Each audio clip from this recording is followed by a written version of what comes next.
I would argue that if you have 10 years of research, you could probably succinctly list out a fair bit of really strong evidence of at least dollars moving, and that front line, these embassy workers, for example, being front line, killing Russian soldiers, anything like that. You want me to do a 40-minute treatise on the history of the Ukraine conflict? Because I'll do it. I love this subject. What's the Qatar-Turkey pipeline? My favorite launching point. I don't know. So in 2012, The Guardian reported that the U.S. had been working on a project to build a natural gas pipeline from Qatar through Syria, Turkey into Europe to offset the Russian Gazprom gas monopoly. Russia controls about a quarter of natural gas into Europe through Ukraine, which leads to high gas prices in Europe. Mm-hmm. They've tried offsetting this in numerous ways, but Russia basically controls it. So the U.S. went to Syria, the Assad regime, and said, we're going to build this pipeline. It's going to provide Europe with cheaper energy, and it's going to lower the cost across the board.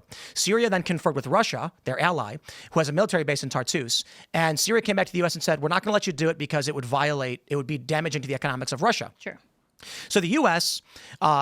was upset, obviously, but it got really bad when Russia, Syria, and Iran plotted to then build a rival pipeline from the exact same oil field through Iraq into Syria, Turkey, into Europe to strengthen their monopoly on energy. The U.S. got pissed. It's around this time that they said the Bashar al-Assad regime needs to go in their terrorists. And that's when we got Operation Timber. What was that one? Let me pull this one up. See, it's like, Sycamore.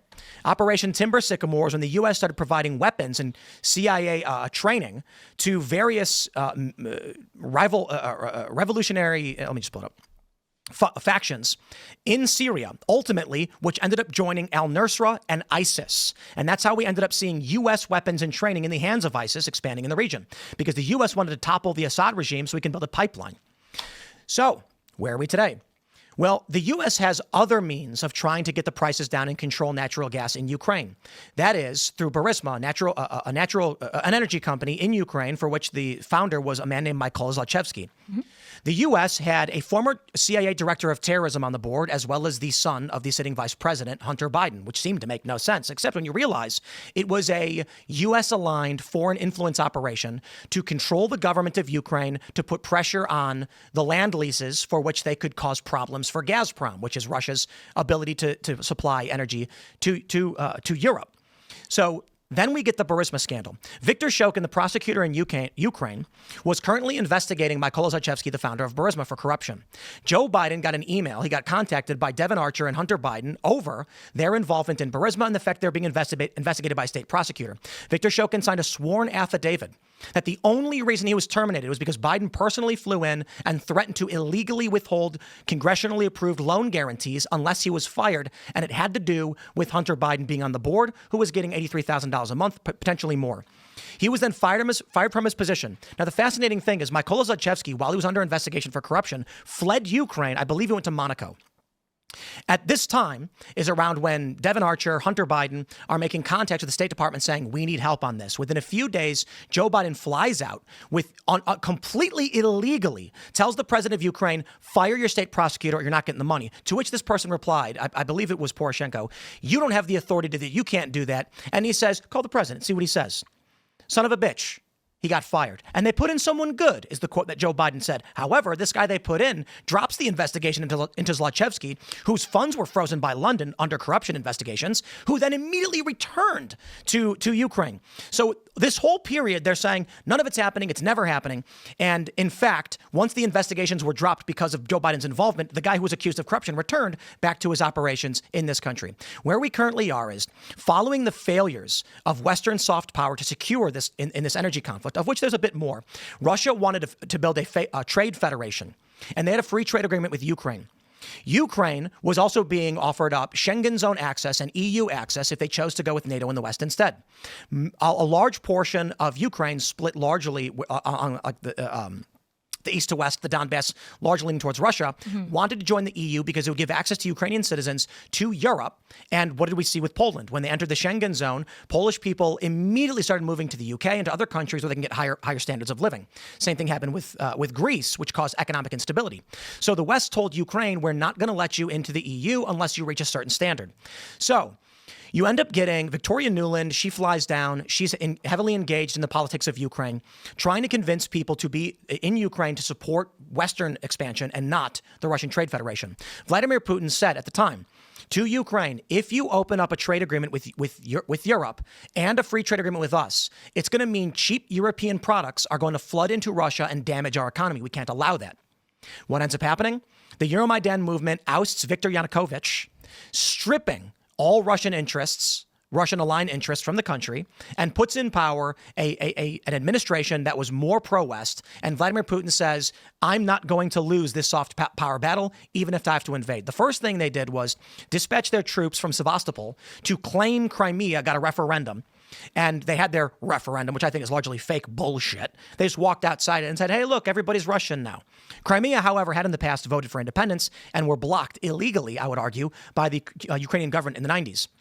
This ends up with a separatist movement emerging in the East. Outrage, the president, who was duly elected, was removed in what people who are pro-Russia would call a coup. But at the time, they were saying an illicit removal of the president of Ukraine. Russia began supplying weapons and training to the Eastern separatist movements, which largely did not expand in any meaningful way. However, after Donald Trump lost in 2020 and Joe Biden came in, Western interests were reignited in Ukraine, and this pause was largely due to the fact that Donald Trump was uninterested in this direct involvement in Ukraine, much the way the Democratic administrations had been under Obama and with Hillary Clinton at the State Department. Once Joe Biden got in and started to re-up U.S. interests in the region, largely over getting cheap energy into Europe, Russia then decided to do a hard invasion. I think they were wrong to do it. I think they had lost the soft power battle. I think soft power is an appropriate means of force in winning conflict. But I admit that soft power can often lead to hard conflict, but I'm not so stupid and naive to think that wars don't happen. Russia crossed the line militaristically. However, the U.S. then immediately intervened and started supplying, NATO in the West, started supplying Ukraine with weapons, which kind of shocked the Russians who thought they were going to win this relatively quickly, though they never said 3 days. That was actually, I think, someone on the BBC who said that. Russia has been now flooding the zone, and they've seized the entirety of the eastern region, for which their principal purpose in starting this war is not about seizing Ukraine. It is about controlling Sevastopol, where they have a $300 million or multi-billion-dollar military naval infrastructure, the home of the Black Sea Fleet, which is their access to the Mediterranean through the Bosphorus, and then ultimately into the Red Sea and the Gulf of Aden and the Arabian Sea, where what the United States derisively calls Russia a cold gas station. Russia needs access to the Black Sea to be able to sell oil and natural gas and other resources along the Mediterranean. And if they get cut off from the Black Sea, it's going to be massively damaging their economy. That's why they seized Crimea. Now, the important thing to understand is they didn't invade Crimea. They were already there in Sevastopol, where they have a naval base. They simply released the troops from this area to have a referendum. But the invasion of the eastern regions, which is Donetsk, Luhansk, Mariupol, Zaporizhia, etc., this is about securing a land bridge access to Crimea so they don't get cut off from their naval base. Now, some people have argued, yeah, but they could build a naval base anywhere else they have access in, what do they have? Hold on. Sochi, I think, is the name of the city. They have access to, Sochi. They could build a base there. Russia's not going to give up a military base to the West, to the EU. That's not going to happen. So they're going to do what they have to do to secure this region of the country. Now, we can look at a few other instances where I would argue that our involvement in Ukraine has been bad for us. That was Germany accused a Ukrainian national of bombing Nord Stream 2, and Ukraine is accused of engaging in actions like this to create public support for U.S. and Western involvement in this country. So, all in all, the U.S. should not be meddling in the foreign affairs of the Middle East and Eastern European nations for the purpose of securing cheaper gas and energy for NATO. The tangential reason, what they argue on the surface, is that there is a concern among the Western economic bloc that China is expanding too rapidly, and that in order to make sure that NATO can grow commensurately with China so they don't become the dominant unipolar force, Europe is going to need access to cheaper energy and a larger labor force, which is why they've had the mass immigration movement, largely from sub-Saharan Africa, and it's why they want to get cheaper energy into Ukraine. If the argument is, as people have made, the U.S. should be involved in Ukraine because Russia is a nation who's violating the sovereignty of countries. That's fake. And that only works on people who've not done any research on the region or the conflict. And my final thought on this is what I know about this is massively limited compared to actual people doing intelligence and working in the region.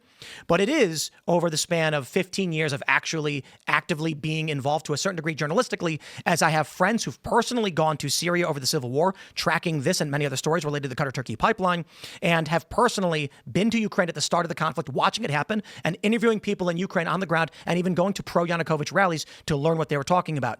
This does not mean in any way that what I'm saying is absolute truth. I don't know, but I certainly have more experience in the matter than most people who are pushing bullshit platitudes about the sovereignty of Ukraine.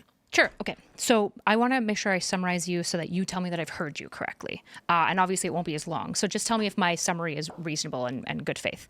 Basically, there was a major soft power struggle that started happening over natural gas energy, right? And Ukraine is a important nexus for this struggle. And essentially NATO wants to support Ukraine in keeping it NATO. And they want to make sure that they get pipelines through that area that goes to EU so that they have energy access. And pipelines are there. They want governmental authority to control the prices that Russia is setting when they transport this energy. Yeah, they want to compete with the Russian monopoly. This is not competition. Well, wouldn't Ukraine and Syria be owning it versus... So the Qatar-Turkey pipeline is defunct. It's not going to happen. Okay. So the alternate method that the West has is if we can't offset the monopoly, we can control their access. That means we're going to militaristically, or I should say through subterfuge and soft power, restrict their ability to have access to this market. Gotcha. Okay, so they are restricting the Russian monopoly on energy. Attempting to. Okay, through soft power. Right. And then you also, and through kinetic force.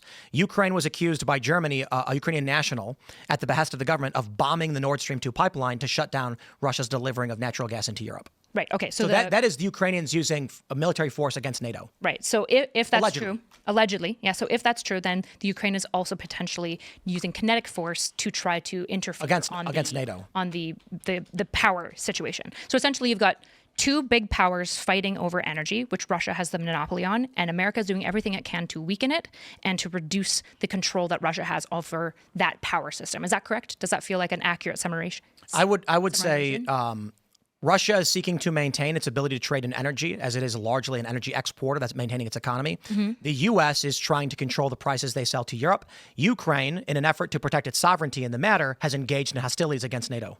Gotcha. And so the Nord Stream is according to CBS News. Yeah, Ukrainian, but is it like right. a military? Allegedly.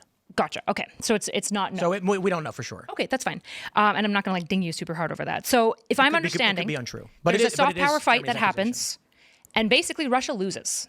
Right? They get stripped, and Russia goes, "Fuck that shit," and then they turn into a hard power fight. Right?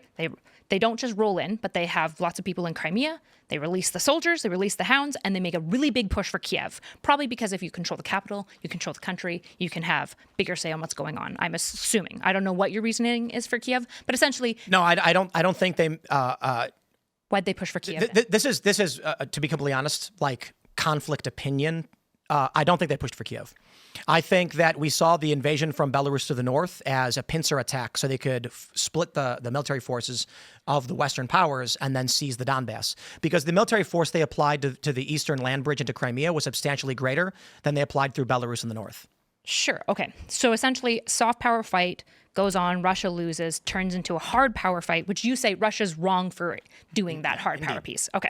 So they crossed the line into the, I don't think criminal is the right word because we're dealing with international conflict and crisis, but they aggressed. Right. So I would fully grant that U.S. has used lots of soft power in Ukraine based on what you're saying. Like, I'm not opposing that. What I was asking for is evidence that right now there is U.S. sanctioned soldiers that are operating frontline, fighting, killing Russian soldiers, and controlling the Ukrainian military system to fight Russia directly. That we're in basically like a pseudo hard war. Right. What I offered up was a treatise on the history of the Ukraine conflict. I didn't say I could have spent the last 20 minutes Google searching articles. Sure. It's just that's what I asked evidence for. So like I'm granting you all of this history. The issue is that doesn't necessarily prove the extraordinary claim, which is that U.S. is controlling the military of Ukraine and telling it what to do and has all this stuff. I'm sure that it's important for training. I'm sure that it's important for facilitating in ammunitions. And I'm sure that it is motivating motivated to have Ukraine not lose to Russian control, but that isn't the same thing as what you're claiming. Was this the guy who was Well, we did go over, and we do have to wrap soon, but let me see if this is the guy. Joseph Kofer Black, was that his name? When the CIA installs, when CIA directors are installed as board members of foreign energy companies, we tend to ask ourselves, what is the CIA doing in Ukraine? And when you have the son of the vice president on the board alongside a CIA director, and going back to the history of this and U.S. involvement. Wait, don't we know why the CIA would be involved in Ukraine? There's a soft power struggle for control, right?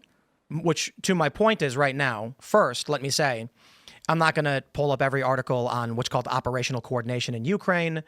We can go back. There's also something to consider in that. Like the CIA is probably in tons and tons of countries, right? Like not just Ukraine. The CIA is probably in Israel and most of our allies, right? Israel. Yeah, well, it's for sure in Israel. And it's probably also in a whole bunch of other countries that we're like allied with or like wanting to be allied with because it's important to have embassies and like locus of control, like military outposts in various locations because geography matters in war. Wow, look at this. In the wake of the Hunter Biden email controversy, the Wall Street Journal reported Black's role at the firm, Burisma, with a group of well-connected operatives in Washington to help persuade Ukrainian prosecutors to drop criminal cases against it.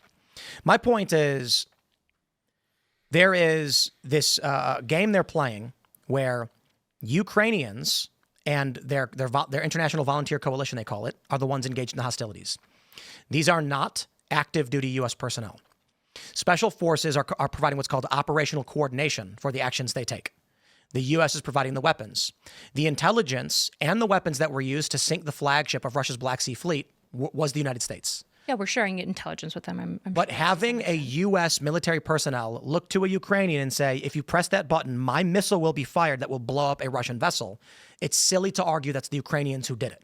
The issue is that if all of the Ukrainians are rallying behind it, they support the war, they don't want to like lose the certain lands like the Donbass and Crimea, and they're like have large tremendous support for what's going on, I'm sure that I think one of the largest mass migrations in human history is the Ukrainian exodus. I'm sure people are fleeing the war, but that doesn't mean that Ukrainians aren't also supporting the war, right?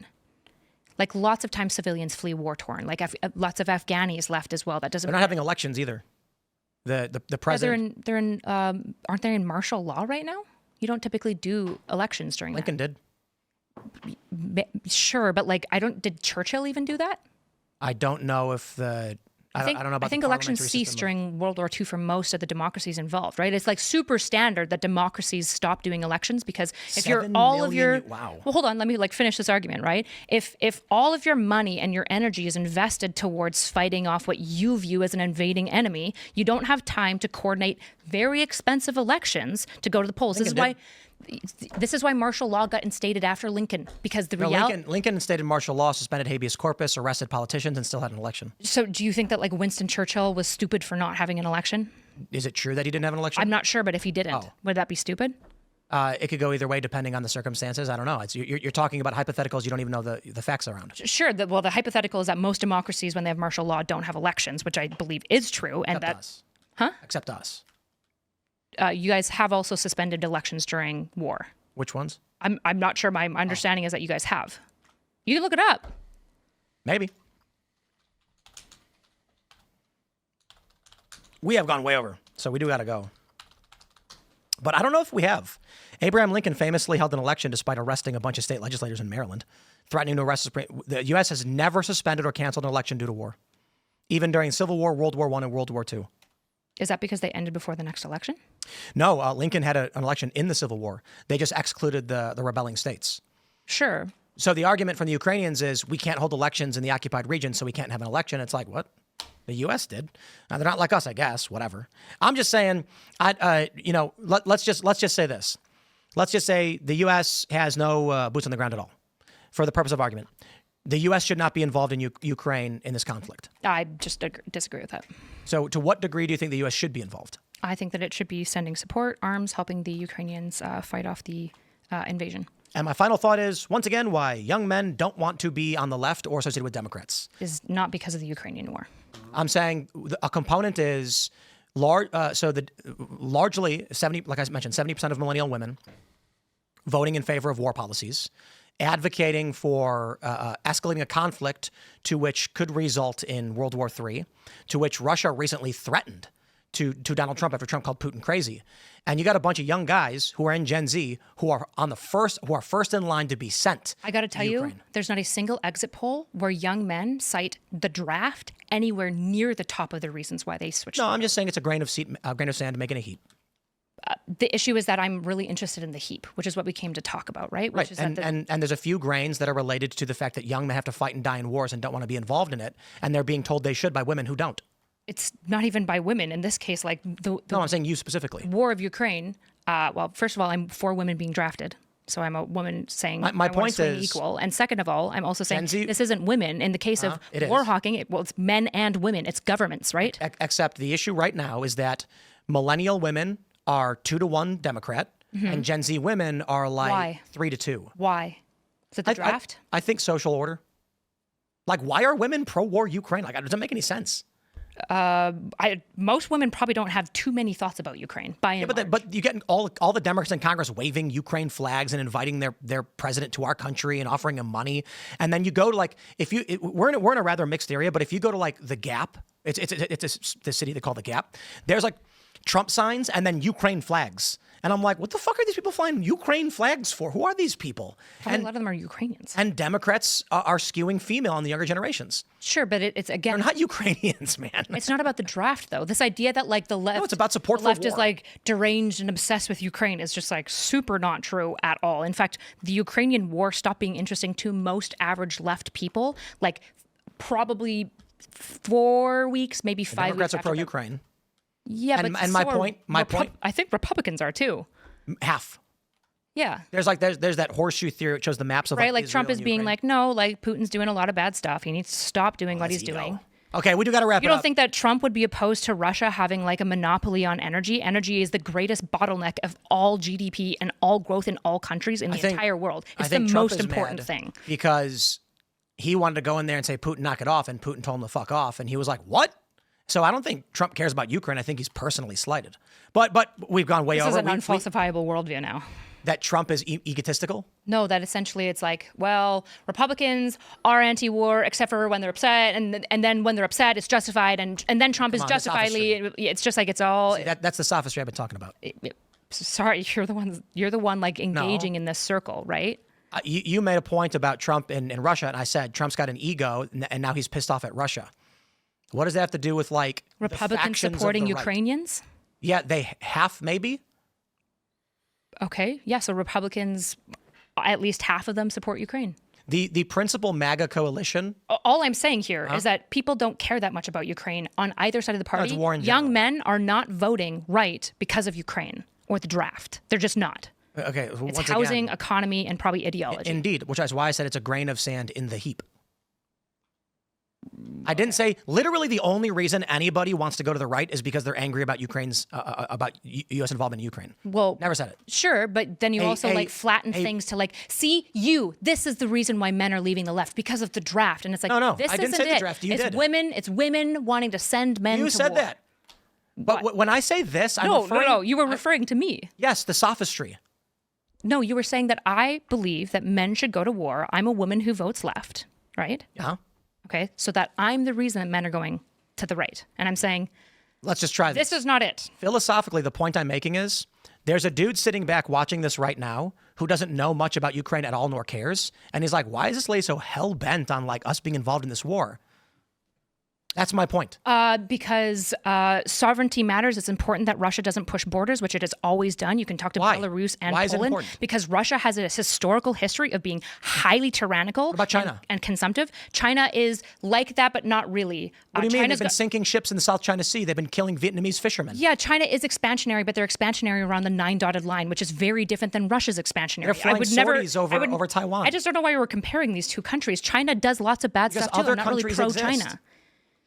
Yes, we live in a society. Should we send military aid to like India and Pakistan, depending on which one we want? I think we're going to side with India, probably. I think we're we have better trade relations with India, so we'd probably side with India. Should we right now of the Kashmir conflict? I think China's got involvement in that. Yeah, I don't know anything about that, and when you look into the history of it, it is. What about the Uyghur Muslims? Well, hold on, it's a classic Sykes-Picot like fuckery. So I don't know, like when you want to go like, well, where should we be sided with another Sykes-Picot Middle Eastern boundary issue? It's like I'm not really sure because every single boundary line that was drawn was complicated. Why Russia then? Why should we oppose Russia? Why is Russia more important than literally any other border conflict in the world? Because they're the greatest superpower opposing America. Russia is. Yes. Not China. China's probably competing now because Russia's like blown a lot of its money on the war. How many people live in Russia?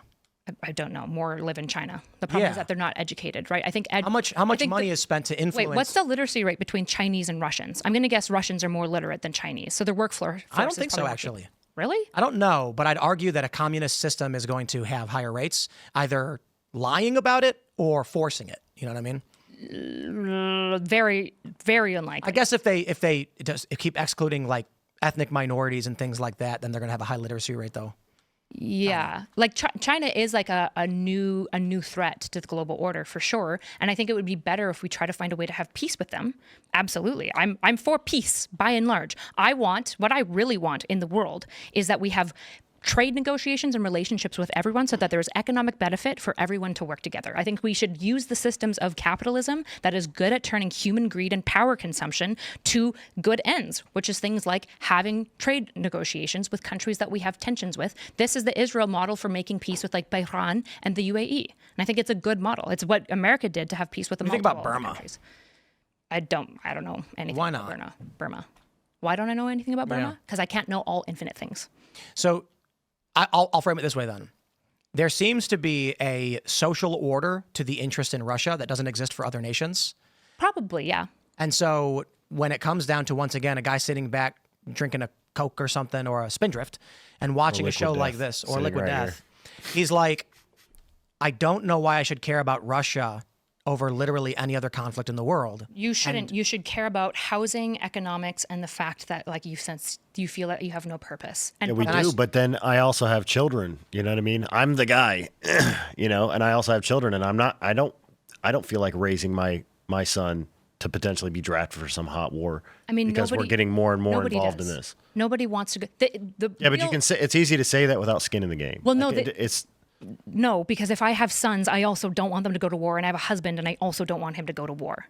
But you'll sit and vehemently advocate for this stuff. Well, hold on. I've advocated for peace and economic trades, and I think war is always a tragic situation. I would agree with you that when the soft war was won in Ukraine, Russia shouldn't have invaded. That was bad. But what do you think would happen if the U.S. had zero involvement in any capacity, or NATO, in Ukraine? Ukraine would have been consumed by Russia. And what does that look like afterwards? For Ukrainians? Yes.